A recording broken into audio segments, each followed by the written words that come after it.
ಸ್ವೀಕೃತಿ ಇರೋದು ಏನಂತೇಳಿ ಇವ್ರದ್ದು ಹಿಂಗೆ ಕಳೆದೋಗಿದೆಯಪ್ಪ ಅಂತ. ನಿಮಗೆ ಡೂಪ್ಲಿಕೇಟ್ ಸಿಮ್ ತೊಗೊಳಿಕ್ಕಾಗಲಿ ಅಥವಾ ಡೂಪ್ಲಿಕೇಟ್ RC ಮಾಡಿಸ್ಕೊಳ್ಳಿಕ್ಕಾಗಲಿ ಡೂಪ್ಲಿಕೇಟ್ ಲೈಸೆನ್ಸ್ ಮಾಡಿಸ್ಕೊಳ್ಳಿಕ್ಕಾಗಲಿ ಅದೇನು ಎಕ್ನಾಲೇಜ್ಮೆಂಟ್ ಇಲ್ಲ ಅದು ಸಫಿಷಿಯೆಂಟ್. ಆದರೆ ಮೊಬೈಲ್ ಅಷ್ಟರ ಮೇಲೆ ಪತ್ತೆ ಆಗೋದಿಲ್ಲ. ಅದಕ್ಕೆ ಏನು ಮಾಡಿದ್ರು, ಇನ್ನೊಂದು ಪೋರ್ಟಲ್ ಮಾಡಿದ್ರು ಸೆಂಟ್ರಲ್ ಗೌರ್ಮೆಂಟ್ ಇಂದ ಥ್ರೂಔಟ್ ಇಂಡಿಯಾ ಇದನ್ನು ಮಾಡ್ತಾರೆ. CEIR ಅಂತೇಳಿ ಸೆಂಟ್ರಲ್ ಇಕ್ವಿಪ್ಮೆಂಟ್ ಐಡೆಂಟಿಟಿ ರಿಜಿಸ್ಟರ್ ಅಂತ.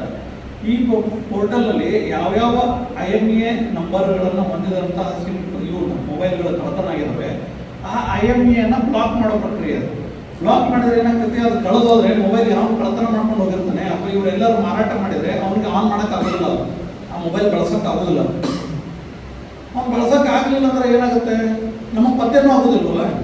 ಅದಕ್ಕೆ ಅವ್ರು ಏನು ಆಪ್ಷನ್ ಇಟ್ಟರು, ಅವನಿಗೆ ಬಳಸಲಿಕ್ಕೆ ಅವಕಾಶ ಕೊಟ್ಟರು.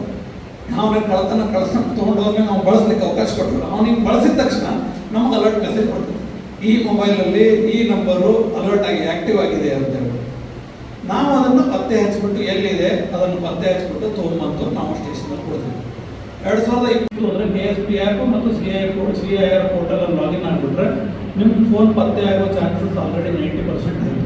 ಇನ್ನು 10% ಪತ್ತೆ ಆದಮೇಲೆ ಪೊಲೀಸ್ ಇಲಾಖೆಯವರು ಫೋನ್ ಮಾಡಿ ಹೇಳ್ತಾರೆ ನೀವು ಬಂದು ತೊಗೊಂಡು. ಸೊ ಈ ಎಲ್ಲ ಸಿಬ್ಬಂದಿಗಳಲ್ಲಿ ನಿಂತಿದ್ದಾರೆ, ಅವರೆಲ್ಲ ಸಿಬ್ಬಂದಿಗಳ ಕಳೆದ 1 ತಿಂಗಳ ಪರಿಶ್ರಮದಿಂದ ನಾವು ಇಷ್ಟು ಫೋನ್ಗಳನ್ನು ಜಪ್ತಿ ಮಾಡಿದ್ದೀವಿ.